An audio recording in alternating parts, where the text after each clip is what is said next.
Assalamualaikum warahmatullahi wabarakatuh. Ini luar nih Pak Guru, ini luar.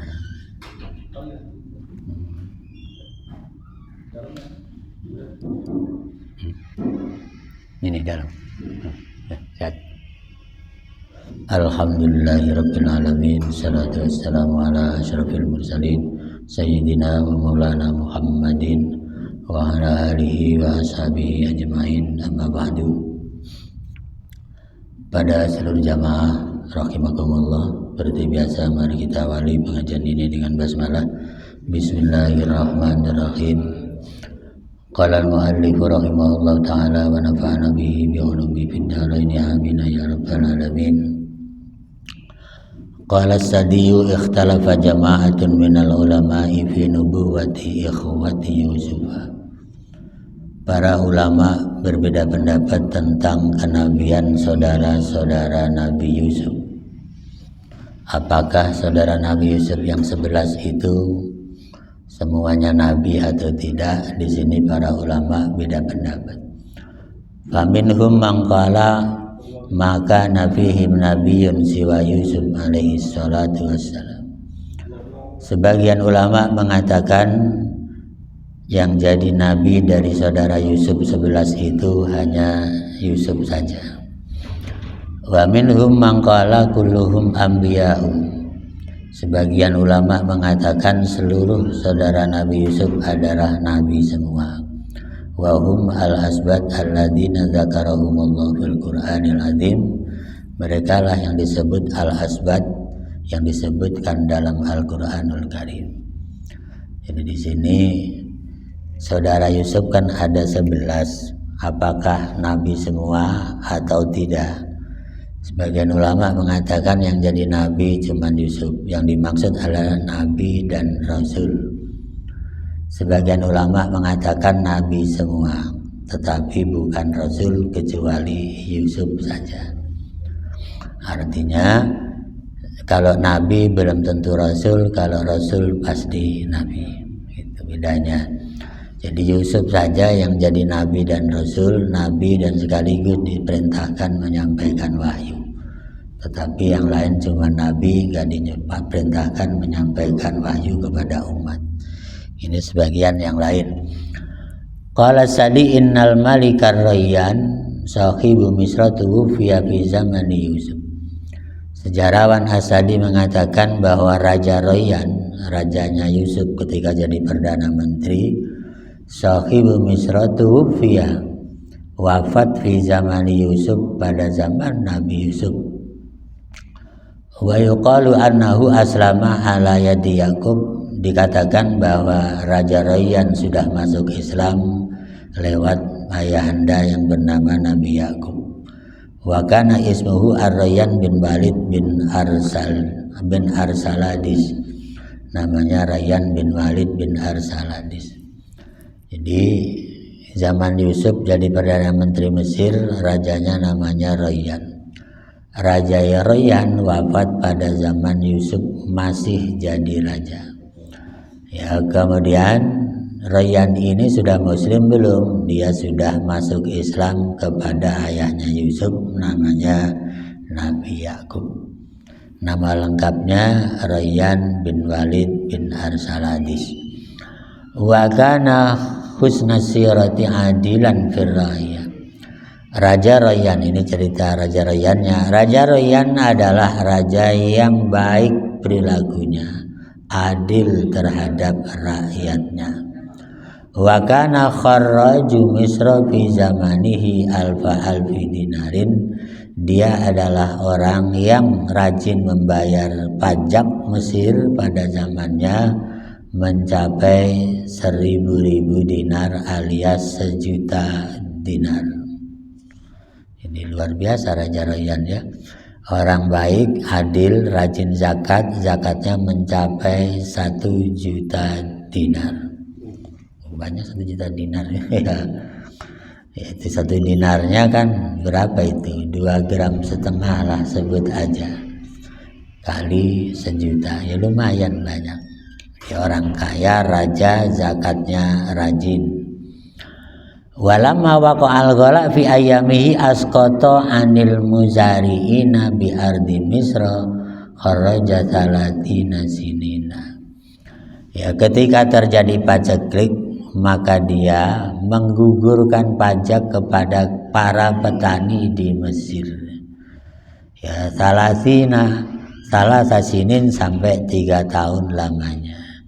Jadi bagus ketika Mesir terjadi paceklik, Raja Rayyan membebaskan pajak untuk orang-orang Mesir selama 3 tahun. Itu namanya pemimpin yang baik, raja yang baik. Ya, kalau kita punya presiden udah pernah bebasin pajak 3 tahun belum? Belum ya. Ya paling tidak dinaikin terus. Ya, nanti ada pajak PPN katanya 12% dari 11%, naik bukan turun, bukan dibebasin. Ini dibebasin sampai 3 tahun. Jadi petani nggak menjerit, kita ini boro-boro dibebasin kan ya. Jadi beras mahal karena pupuknya mahal bahkan tidak ada. Yaitu wakane min jumlati fura'inah Misra. Dia Raja Rayyan termasuk bagian dari golongan Fir'aun Mesir. Yang dimaksud golongan dinasti Ramses. Jadi Mesir itu kan punya dinasti Mesir, dinasti Fir'aun itu sebenarnya dinasti Ramses. Sama dengan di Indonesia dinasti Hamengkubuwono ke-11. Ini dinasti Ramses. Nah, ini Raja Rayyan termasuk bagian dari dinasti Ramses. Nah, sedangkan Fir'aun zaman Nabi Musa itu Ramses keempat. Ya, kalau ini kan sebelum Musa, Yusuf itu sebelum Musa. Jadi 3 Fir'aun sebelum Musa. Itulah kan kemarin sejarahnya sudah dijelaskan Yusuf ketika menjelang maut ya kan, Yakub ketika menjelang maut bilang begitu kan, supaya nanti kalau Yusuf misalnya dipanggil Allah minta keluarganya jangan tinggal di Mesir lagi, suruh hijrah ke Palestina semua karena akan muncul dinasti Fir'aun, kata Yusuf gitu. Jadi ketika ada Ramses, keluarga Yakub udah diboyong ke Palestina lagi. Ya, qala al-Kisai anna Yusufa huwa awwalu man azhara alam ilmal hindasa. Lalu sejarah gimana hebatnya Yusuf? Imam Al-Kisai itu ahli hadis, ahli sejarah sekaligus. Al-Kisai mengatakan bahwa Nabi Yusuf itu awwalu man azhara ilmil hindasa. Orang yang pertama kali menemukan dan membudayakan ilmu keinsinyuran. Hindasa itu ilmu keinsinyuran. Insinyurnya kan macam-macam ya. Ya, keahlian dari keinsinyuran. Insinyur pertanian, insinyur macam-macam. Itu yang pertama kali membudayakan dan melahirkan adalah Nabi Yusuf. Walam yakunin nasu ya'rifuna dzalika, pada saat itu masyarakat tidak kenal apa ilmu keinsinyuran itu. Wa huwa awwalu man qasan naila. Yusuf juga termasuk orang pertama yang pernah mengukur sungai Nil. Sungai Nil itu sungai yang membentang dari Mesir sampai Syria sampai ke Israel. Ya, makanya Israel itu mengembangkan pertanian kurma dengan China sekarang itu airnya dari sungai Nil dari Mesir. Makanya kalau mau matikan matikan orang Israel, sungai Nilnya jangan dialirkan ke Israel. Dibendung, dibelokkan ke yang lain biar Israel nggak punya sungai, nggak bisa nanam kurma. Ya, tapi kan kemarin udah saya katakan, sekarang ini jangan-jangan kita puasa makan kurmanya Israel gitu. Yang kemarin saya bilang Pak RT ya. Karena Israel itu pengekspor kurma kedua terbesar setelah Saudi Arabia. Kerjasama teknologi pertanian kurma dengan Cina. Berarti masuknya kurma Israel ke Indonesia lewat Cina. Entah Cina langsung atau Cina Singapura atau Cina Malaysia. Ya itu. Jadi boleh jadi sekarang kita buka dengan kurmanya orang Israel karena kita tidak tahu mereknya dirubah-rubah oleh pihak ketiga. Nah ini ya, kemudian disebutkan lagi wa wada'alahu miqyasan muhkaman. Ya, Yusuf juga meletakkan miqyas. Miqyas itu alat ukur. Alat ukur muhkaman yang sangat jitu. Ya, alat ukur sungai. Alat ukur sungai itu namanya apa sih Pak Guru? Iya kan kalau kita kan punya bendungan Katulampa Bogor untuk mengukur supaya banjir nggak sampai ke Jakarta gimana, itu miqyas. Ya kan yang ngukur itu kan yang ngukur biasanya ahli apa ini Pak Guru? Ahli apa biasanya itu? Masa ahli sungai, nyebutnya ahli apa itu ya? Iya, ada ilmunya kan. Lah itu Yusuf orang yang paling pertama ngukur Sungai Nil dari Mesir ke Syria sampai kemudian ke Israel itu. Dulunya bukan Israel kan, dulunya Palestina. Makanya Mesir, Syria dengan Palestina itu nggak bisa dilepas karena sejarahnya nyambung punya Sungai Nil. Kalau kita ada namanya Bengawan Solo, ya kan ya, nyambung dari Jawa Tengah sampai ke Jawa Timur. Itu kan ya. Ya kalau di Bandung juga sama, ada sungai namanya Sungai apa Citarum, terus nyambung sampai ke Bekasi, Kerawang, kemana-mana. Itu kan ya. Itu. Kemudian ada waduk yang di Jatiluhur, Purwakarta sampai ke Jakarta. Akhirnya itu kan ya. Nah ini pernah dia diatur dengan teknologi rapi oleh Nabi Yusuf. Ya, selanjutnya walam yakunin nasu ya'rifuna dzalika. Ya, wa huwa allazi hafara Khalijal Muntaha bil Fayyum. Yusuf lah orang yang pernah menggali bengawan yang panjang yang di sepanjang Sungai Nil yang disebut bengawan Fayyum. Ya. Jadi Fayyum itu nama bengawan. Jadi sungai membesar jadi bengawan. Namanya bengawan Fayyum. Nah ini wa minal ajab annal khalis la yang qati ujarianuhu alad dawami walau in qata ama unaili anhu. Yang menarik dan ajaib adalah bengawan Fayyum yang bermuara dari Sungai Nil itu tidak pernah berhenti mengalirkan air sepanjang masa walaupun Sungai Nil asad. Nah, ini hebat sekali. Wa huwa awwalu man hadda khassa bi ta'birir ru'ya. Yusuf juga orang yang pertama diberi kelebihan keistimewaan mampu mentakbirkan mimpi, mendeteksi mimpi sampai kemudian mengklasifikasi mimpi. Jadi orang dikasih mata pandangan hati, mampu menebak impian, mana yang baik, mana yang buruk, klasifikasinya Yusuf mampu. Itu. Jadi kalau sekarang ada orang mampu mentakbirkan mimpi dengan baik, jangan-jangan keturunan Yusuf. Itu.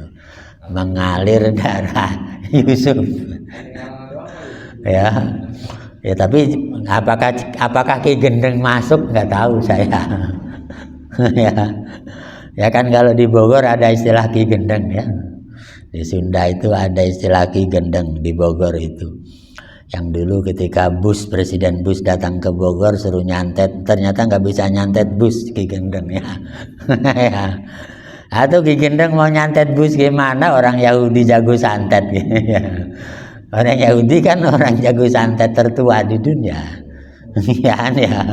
Ki Gendeng suruh nyantet bus ya nggak apa-apa. Tapi ketakutan waktu bus turun ke Bogor itu nggak lewat gerbang, dia melewat belakang.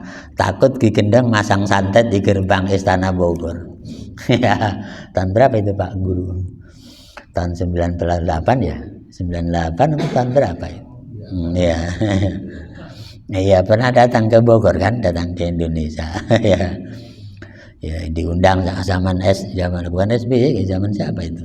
SBY apa siapa? Itu Yusuf orang pertama diberi kelebihan keistimewaan mampu mengungkap impian orang lain. Selanjutnya wa awwalu man khazanal qamha fi sumbulihi. Yusuf adalah orang yang paling pertama menyimpan kekayaan pertanian dan perkebunan dalam gudang dengan nyambung dengan tangkainya. Ya, jadi ini teknologi zaman dulu. Ya, bahwa menyimpan hasil pertanian itu yang tahan adalah jangan dilepas buah dengan gagangnya. Itu Yusuf pertama kali melakukan itu. Makanya orang dulu kalau nyimpen padi masih ada gagangnya, mau 2 tahun mau 3 tahun tidak apa-apa. Tapi kalau dilepas dari gagangnya beda kemampuannya. Itu. Jadi tahan lama gitu itu. Ya pocongan zaman dulu, pocongan padi itu ada pocongannya. Di pocongan ya. Itu sama orang jual buah juga, kalau dilepas cepat busuk, tapi kalau di kasih ada gagangnya tahan. Itu teknologi yang pernah dimunculkan oleh Nabi Yusuf mengatasi paceklik 7 tahun. Ternyata tahan kuat 7 tahun. Ya kan 7 tahun lama, dengan gagang ada itu tahan sampai 7 tahun. Selanjutnya wa awwalu man azharul qaratisa ay al-waraq al-baladi. Yusuf lah orang yang paling pertama menemukan kertas. Ya, ay al-waraqul baladi, ya kertas yang sifatnya menjadi apa disebutnya dokumen kenegaraan. Ya, hebat kan ya? Makanya kalau kita cerita peradaban tulis menulis, Mesir paling tua di dunia. Ya. Itu. Ya, cuman dulu sampai zaman Rasul kemudian melahirkan universitas tertua Al-Azhar yang didirikan oleh Bani Fatimiyah. Di Mesir itu Al-Azhar itu didirikan oleh Bani Fatimiyah, keturunan Siti Fatimah radhiyallahu anha. Gitu itu karena alinya orang paling pinter zaman Nabi. Ya, orang yang paling pertama nulis buku di peradaban modern ternyata Sayyidina Ali zaman Rasulullah. Ya, ada kitab namanya Wasiatul Mustafa yang dulu pernah kita pelajari, sudah khatam itu Pak Guru. Kitab pesan-pesan Nabi kepada Ali ditulis oleh Ali sampai sekarang. Ya, jadi tulis menulis dengan kertas itu membudaya zaman Nabi Yusuf alaihis salam. Cuman budaya tulis menulis dengan kertas sekarang diganti dengan dunia maya. Ya Pak Guru ya. Jadi sekarang Pak Guru kalau ngajar nggak usah pakai buku, cukup bawa HP. Ya kan? Itu ada lagi yang agak gedean dari HP, ada laptop, ada lagi apa Pak Guru? Ya, tablet. Ya. Lah sekarang di Malaysia anak SD SMP nggak pakai buku, pakai tablet semua. Di Singapura pakai tablet semua sekolah, nggak ada yang pakai kertas. Cuman kan daya tampungnya ada yang luas, ada yang enggak. Ya kalau bukunya ada 2000 halaman, masukin tablet kerepotan Pak Guru ya. Ya iya, artinya nggak bisa ditinggalkan. Baca buku juga penting. Dah itu ya. Cuman di Indonesia ini ada Quran lama Pak Guru ya. Ya saya masih punya Quran lama kertasnya kulit. Saya masih punya Quran lama, ditulis tangan, kertasnya kulit. Jadi mau dibuka juga udah ditarik nggak akan robek. Ya, tulisan kakek saya. Karena zaman dulu orang ngaji itu wajib nulis. Ya zaman dulu Pak Guru ya. Orang ngaji wajib nulis. Ngaji Quran dari alif lam mim dijelasin per ayat tafsirnya wajib ditulis. Jadi kalau sekarang dipindahkan ke HP, HP-nya rusak, hilang. Gitu kan? Tapi kalau ditulis tidak, gitu kan ya, gitu itu. Lah itu tulisan 30 juz itu kertasnya kertas yang kuat karena dari kulit. Sampulnya kulit yang tebal, gitu itu. Jadi masih bagus sekali, termasuk khutbah Jum'ahnya. Ya, jadi pernah ditanya sama orang Depak Ustadz, Pak Ustadz punya kitab-kitab lama enggak? Punya. Khutbah Jum'ah, Quran ditulis tangan punya. Kalau punya mau dibeli sama Depak Pusat dimasukkan ke museum, nanti diganti rugi, dibayarin. Saya bilang enggak usah. Ya uang mau habis kalau itu mau enggak habis. Ya itu. Jadi barang-barang antik katanya disebutnya. Nah, ini Yusuf punya ilmu yang cukup tinggi waktu itu, yaitu menciptakan kertas untuk dijadikan dokumen-dokumen catatan-catatan kenegaraan. Sampai melahirkan budaya tulis-menulis, ilmu dan seterusnya, lahirlah Universitas Al-Azhar Mesir. Maka Al-Azhar Mesir dulu menjadi kiblat ilmu pengetahuan Islam seluruh dunia. Cuman seiring perjalanan zaman perpolitikan berubah, tahun 45 Perang Dunia Kedua, Mesir dijajah oleh Perancis, kemudian Al-Azhar diturunkan derajatnya.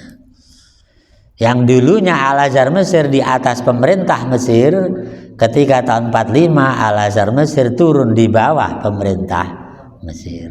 Itu. Yang kemudian diganti dengan rektornya orang orientalis yang nulis namanya Tafsir Maraghi, disebut Syekh Maraghi. Syekh Maraghi adalah orang orientalis yang dipasang oleh Prancis menjadi rektor Al-Azhar Mesir tahun 45 ketika Mesir di bawah kekuasaan pemerintah Mesir oleh Prancis. Maka kualitas Al-Azhar sebelum tahun 45 mutunya tinggi. Setelah 45 sampai sekarang tidak tinggi mutunya. Itu bedanya ya. Makanya harus tahu sejarah di situ Pak Guru. Lulusan Mesir sebelum tahun 45 pinter. Setelah 45 ya udah makin turun, makin turun, makin turun. Ya kalau tahun 45 masih mendingan, 45 50 masuk Al-Azhar Mesir harus hafal Quran 30 juz plus Alfiyah Ibnu Malik. Tapi sekarang masuk Al-Azhar Mesir cukup 3 juz, bukan 30 juz. Itu. Jadi makin turun mutunya, makin turun, makin turun. Itu sejarah ya. Ya. Makanya dulu lulusan Mesir pinter. Zaman Pak Quraisy Shihab tahun 50. Tahun 50 di Mesir beliau.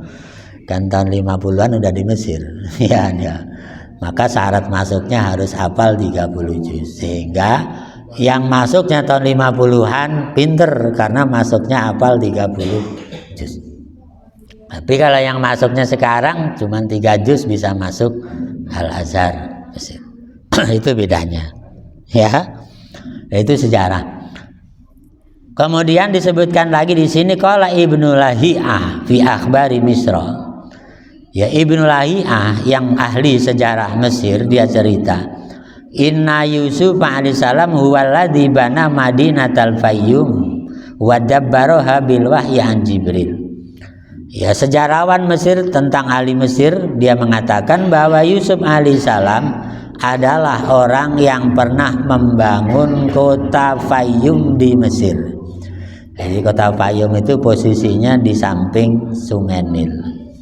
Jadi Nabi Yusuf pernah membangun kota Fayyum di pinggiran Sungai Nil. Bil wahyi berdasarkan wahyu an Jibril dari malaikat Jibril.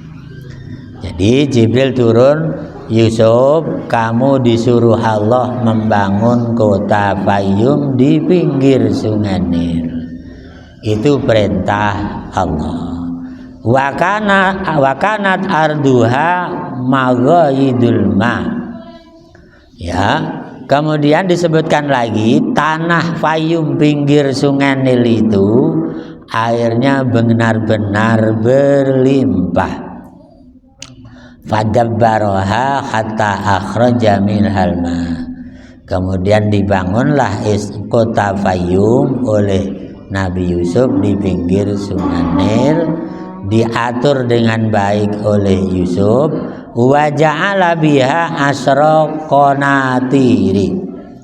Di kota Fayyum itu Yusuf membuat 10 apa itu? 10 qanatir, 10 istana mega, 10 kantor mega.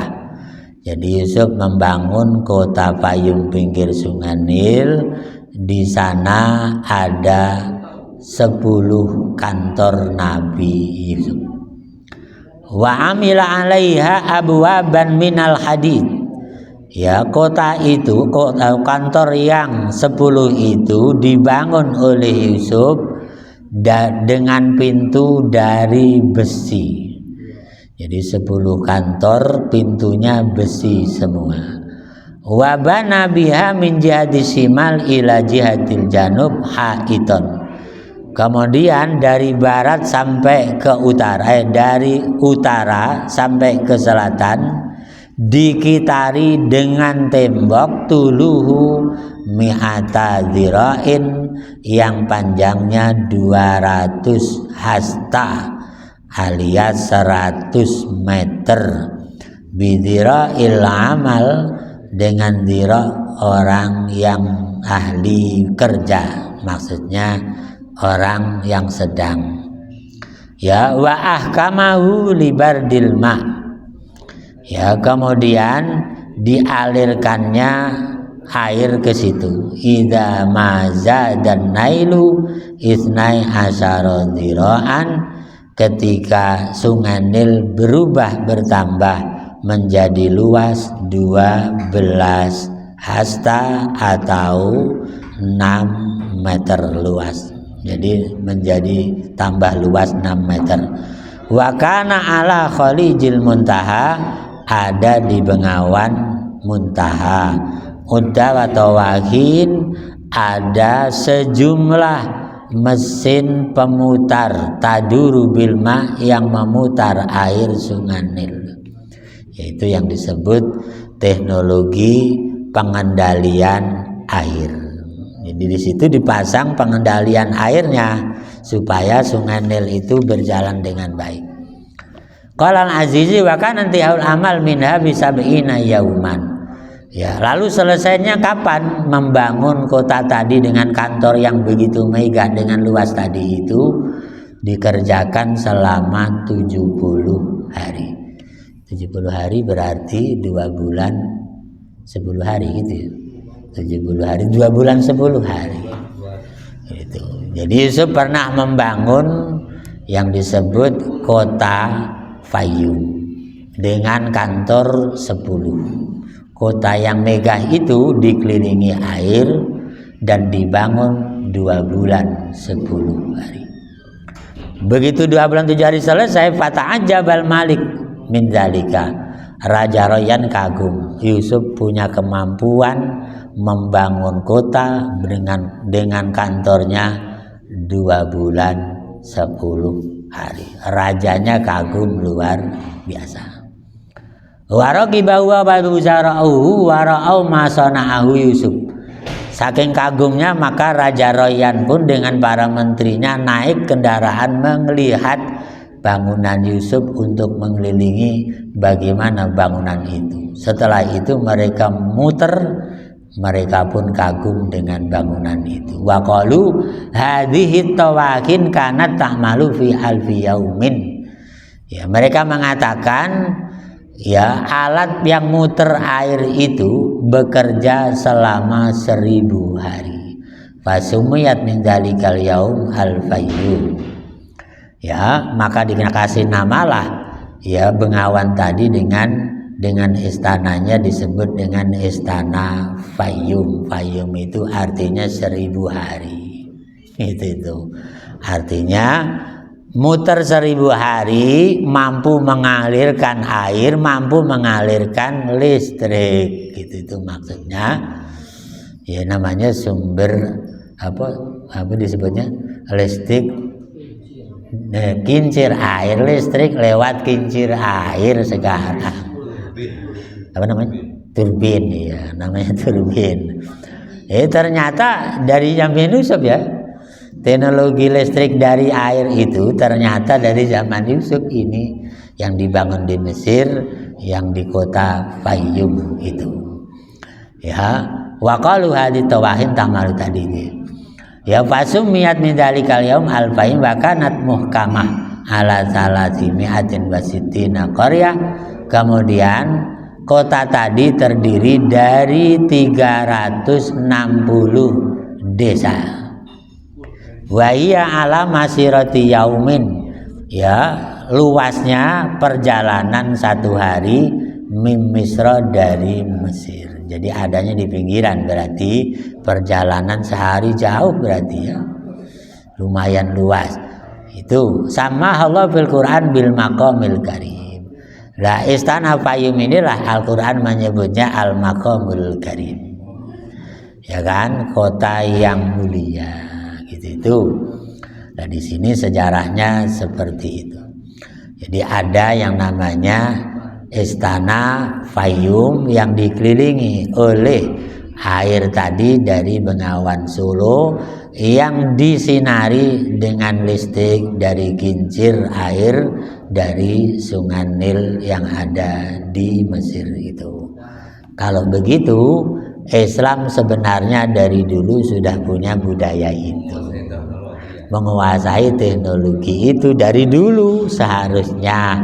Sayangnya teknologi listrik dari air itu Indonesia belajar dari Belanda, ya kan? Belanda belajar dari ilmu Mesir, kan ya. Makanya Prancis maju belajar dari Mesir, Belanda maju belajar dari Mesir, Eropa maju itu belajar dari negara Islam semua. Cuman orang Islamnya karena dijajah, maka ilmunya dicolong sama orang yang jajah. Tapi kembali lagi ke umat Islam. Ya sama tadi kan, Yusuf membendung Sungai Nil jadi Bengawan.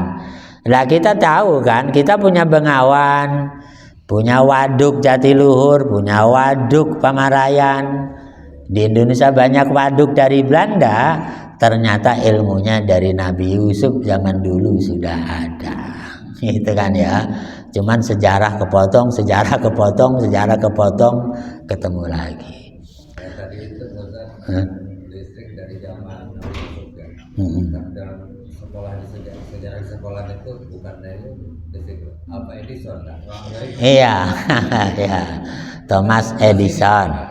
Iya, tapi perlu digarisbawahi Thomas Edison orang Yahudi dari Jerman. Thomas Edison kan penemu listrik. Itu orang Yahudi Amerika tapi dari Jerman. Orangnya orang Jerman, tapi orang tuanya Thomas Edison dari Mesir.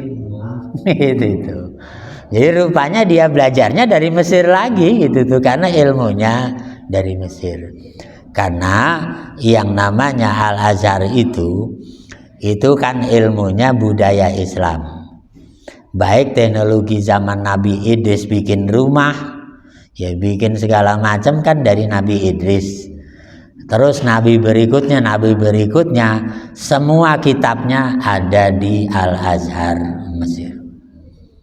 Itu. Lalu orang Eropa belajar ke Mesir. Itu. Setelah belajar pinter, dia menduduki Mesir. Itu. Ya sama kayak Pak Hatta belajar ke Belanda. Setelah pulang dari Belanda, Belandanya ditendang dari Indonesia. Ya kayak begitu bukan? Ya iya. Ya itu boleh kan ya. Ya. Belajar ke Belanda dulu, setelah itu Belandanya ditendang dari Indonesia. Itu harusnya gitu kan, kayak Pak Hatta, gitu kan. Ini sama juga kan. Nah, kan orang Eropa itu maju ilmunya dari kejayaan Islam di Eropa, namanya Spanyol. Islam jaya di Spanyol 700 tahun. Melahirkan ilmuwan hebat. Ya, ilmuwan teknologi macam-macam. Kimia ditemukan ketika Spanyol jaya. Ya, makanya Imam Ghazali pernah nulis kitab judulnya Kimiyatus Sa'adah lil Ghazali waktu Spanyol masih jaya. Lah ilmu Imam Ghazali tentang ilmu kimia yang di Spanyol itu, ketika Perang Dunia Pertama Spanyol kalah, maka ilmu Islam di Spanyol ditarik ke Eropa semua, dikembangkan. Dari ilmunya Imam Ghazali ada teknologi nuklir, bom nuklir, itu dari tulisan Imam Ghazali. Tapi yang bikin nuklirnya orang Yahudi, karena ngerampas buku Islam di Spanyol. Begitu juga dokter-dokter Kristen di Eropa, dia nyolong buku dari Spanyol waktu Spanyol tumbang, namanya Tibbiyah, al-Ulmu Tibbiyah atau al-Qanun Tibbiyah. Ya, prinsip-prinsip kedokteran modern yang ditulis oleh Ibnu Khaldun, yang ditulis oleh Imam Ar-Razi, dikembangkan di Eropa jadi kedokteran modern. Jadi semuanya dari Islam. Cuman Islamnya karena dijajah, akhirnya ilmunya diambil oleh penjajah. Ya sama kayak kita juga kalau mau nyari kamus bahasa Sunda, yang paling lengkap tetap ada di Belanda. Nyari ilmu kamus bahasa Jawa yang paling lengkap masih di Belanda. Termasuk kamus bahasa Serang Banten yang paling lengkap ada di Belanda. Itu persoalannya karena pernah dijajah. Itu. Ya makanya ya termasuk kita ini kalau cerita sejarah semuanya ada di Belanda karena dijajah sama Belanda. Itu kan. Makanya dulu ada Pak Tolhah Mansur, Dr. Tolhah Mansur. Itu kan dia bikin disertasi ilmiah doktornya, judulnya begini, mencari super semar yang asli. Itu Pak Tolhah. Pak Tolhah dari Jogja itu dia bikin disertasi doktor, judulnya mencari super semar yang asli. Sampai dia jadi dokter, nyarinya ke Belanda. Apa benar Pak Soekarno nitip ke Soeharto dengan super semar? Dia cari di sejarahnya di Belanda, ternyata tidak ada. Jadi bohong-bohongan super semar itu. Nah ketika diungkap di bukunya Pak Tolhah Mansur dengan doktornya, ya Pak Harto yang nggak bisa membantah, itu data ilmiah. Kan kalau ilmiah fakta. Iya kan, dia udah nyari ke Belanda super semar, nyari ke Denmark, kemana dicari semua, nggak ada. Itu berarti sejarah palsu. Maka super semar adalah sejarah yang diputar balik. Gitu. Tapi Pak Harto nggak berani nangkep Tolhah Mansur, ya karena fakta sejarah mau dikelapakan, ya kan. Kalau ilmiah kan nggak bisa dibantah, gitu kan, gitu. Itulah makanya di sini. Orang hidup memang wajib belajar sejarah, karena kalau nggak belajar sejarah akan kehilangan sejarah. Kalau kehilangan sejarah berarti kehilangan jati dirinya sendiri. Itu kan, orang Banten nggak kenal sejarah Banten, maka akan kehilangan jati dirinya sebagai orang Banten. Itu kan ya. Ya contohnya kayak begitu kan ya. Ya iya, saya kalau mau nanya sejarah yang kecil aja, kenapa disebut dengan Cipocok? Bisa bingung jawabannya kan bagus.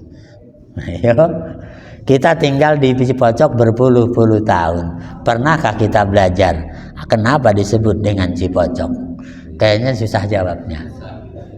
Sejak kapan ada kata Cipocok? Sejarah menulis di Banten. Itu kan ya. Bisa dijawab kan bagus. Ya kalau saya cukup nanya Pak Agus jangan Cipocok, karena Pak Agus bukan orang Cipocok. Saya cuma nanya sejak kapan kata Cikesal ditulis dalam sejarah Banten. Ya karena dia orang Cikesal masalahnya. Ayo. Ya kan ya. Nah, iya kan. Apakah ci artinya air, pojok itu artinya pojok, air ada di pojok? Nggak tahu saya. Ya kan kalau pojok itu kan apa pojok artinya? Pojok bukan pojok. Pojok itu pojok. Kalau bahasa Jawa, bahasa Indonesianya pojok. Bahasa Serangnya pojok. Air di pojok. Air di pojok. Lah sekarang di sejarah air di pojoknya di mana? Kalau mau napak tilas sejarah gitu loh. Ya karena Quran nyuruh fa'tabiru ya ulil albab. Orang harus bisa mengambil pelajaran dari sejarah. Ya kan air di pojoknya di mana? Ya saya tidak tahu apakah air di pojok itu yang sekarang banjir di Lebak itu juga saya tidak tahu. Itu kan kalau hujan deras kan nyebrang airnya mojok kan, mentok balik lagi. Namanya mojok kan ya. Itu. Ya kan gitu. Ya, nah itu makanya kayak begitu itu. Sama juga orang ditanya kenapa ada kata Banten, sejak kapan ada kata Banten, sama kan orang jawabnya bingung kan. itu. Tapi bagi yang sejarawan nggak bingung, ya kan ya itu karena Banten pasti bahasa Jawa Banten, maknanya apa orang Banten tahu. Kalau nggak tahu berarti bukan orang Banten asli. Gitu kan ya. Kalau Pak Guru pasti nggak tahu karena bukan orang Banten asli. Kalau Sumedang tahu sejarahnya ya kan ya, karena orang Sumedang. Banten itu bantahan kata Pak Agus betul ya. Ya. Ya kalau Banten kan maknanya bantahan. Ya kan. Bantahan itu artinya ngeyel. Ya kenapa? Karena waktu itu ketika Belanda nanya mana tokohnya nggak tahu. Ya kan ya, jadi nantang terus, bantah terus di tanah Belanda, diinterogasi, nggak pernah jawab dengan jujur. Kenapa? Karena dengan musuh harus tidak jujur, gitu kan ya. Kalau dengan musuh nggak boleh jujur, harus bantah terus, namanya perlawanan, gitu. Itu kan. Nah itu ya makanya itulah sejarah. Dengan kata lain, belajar sejarah itu untuk diri sendiri. Saya ini siapa, lahir di mana, tinggal di mana. Itu kan ya. Minimal kan di situ, Pak. Saya ini siapa, paling tidak bin siapa harus tahu. Saya ini di mana, saya di sini. Ya saya ini harus bagaimana dan seterusnya. Itu namanya mengambil pelajaran dari sejarah. Itu. Makanya saya sering nanya, kamu mondok di mana? Di Gontor. Kamu kenal gak sejarah Gontor? Nggak tahu Pak, pokoknya mondok aja. Nah, gimana ceritanya? Ya kan ya. Gontor itu bahasa Jawa, nggon itu tempat, tor itu kotor. Tempat kotor disebut dengan gontor gitu. Ya kan ya. Nggon kotor, tempat kotor. Kalau di kita Sangkanila. Iya, Sangkanila kalau di Serang. Nggon kotor. Karena Pak Zarkasi punya adik Pak Kiai Sahal, punya adik Pak Kiai Subani. Jadi 3 bersaudara. Orang asli Cirebon. Aslinya orang Cirebon. Belajarnya di Padang, muridnya Kiai Mahmud Yunus, Profesor Mahmud Yunus Padang.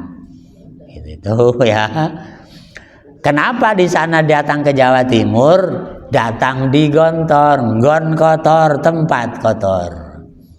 Dia beli tanah di situ karena di situ nggon kotor, perempuan nakal mangkalnya di situ, perampok mangkalnya di situ, pembegal mangkalnya di situ. Semua numpuk di situ, maka disebut nggon kotor. Itu. Makanya kenapa dia bangun di situ? Tujuannya memberantas nggon kotor, memberantas maksiat, perempuan yang jual diri di situ supaya nyingkir, perampokan supaya nyingkir, pembegalan supaya nyingkir. Itu maksudnya. Makanya santri Gontor yang paling pertama pasti jawara semua. Gitu. Karena dia mau datang ke Gontor dibegal dulu pasti. Kalau nggak jago bela diri kalah pulang nggak jadi ngonten. Contohnya Pak Kiai Rifai. Pak Kiai Rifai itu termasuk alumni paling awal yang mendirikan Darul Kolam gitu. Istrinya orang Gintung, dianya orang Labuan. Dia pendekar dari Labuan, Banten. Itu. Dia jago silat dari Labuan, mondok di Gontor. Kalau dia naik kereta ketemu perampok lawan 10 orang masih kecil. Itu santri Gontor zaman dulu. Kalau santri Gontor zaman sekarang bareng-bareng lawan 10, lawan 1 juga memang keret. Nggak ada yang liwat, malah sekarang dimasakin di Gontor. Itu karena itulah yang disebut dengan santri, semua kebisan dipinteri.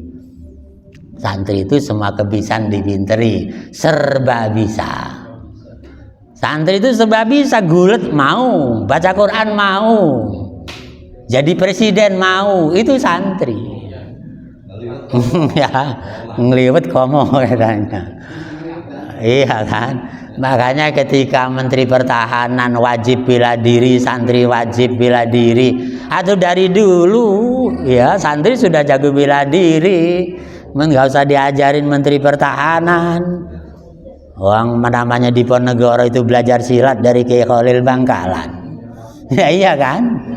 Santri Diponegoro, jangan dikira bukan santri. Ya cuman setelah dibilang jenderal baru kata santrinya makin hilang. Padahal dulunya juga santri. Itu ya. Itu. Makanya disinilah sejarah perlu tahu. Itu. Ya. Jadi sama yang namanya pesantren itu ada sejarahnya masing-masing. Ya, sekarang jadi kota santri, dulunya tempat orang jahat. Ya, inilah yang dapat dibacakan. Mudah-mudahan ada manfaatnya. Terima kasih dan mohon maaf. Assalamualaikum warahmatullahi wabarakatuh.